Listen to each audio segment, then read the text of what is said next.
The only reason we're out here is because we care.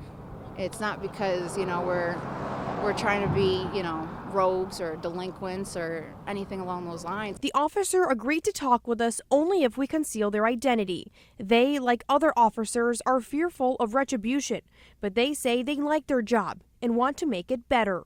These are your New York State residents who care about the communities and everything that goes on within those facilities. Our hearts are there, 100% our hearts are in this job.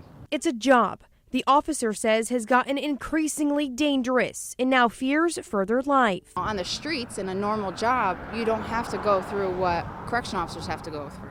They are protesting for a permanent solution to the lack of staff, lack of disciplinary power, and for safer and shorter work hours. We're expected to do a 24-hour shift in one of the most dangerous environments within the state, within the country, with no breaks. We're not allowed phones to where we can just contact our family for 5 minutes. You have people with kids here, wives, husbands, and we can't reach them for 24 hours a day.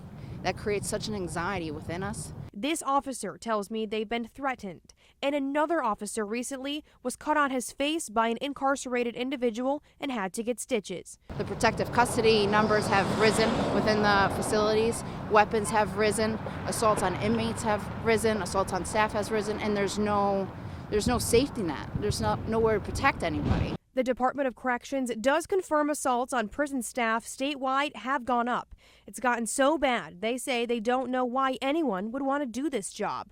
If you're assaulted in here, it's, keep going on with your day, and that's it. So how do you get people in when you're actively not protecting them? But there is a severe shortage of people who want to be corrections officers in our state. That is a statement of fact, and that has become very challenging for us. What is the solution there if no one wants to work and then they're overworking you guys? You have to bring the correction officers in. You have to bring the sergeants in, the administration.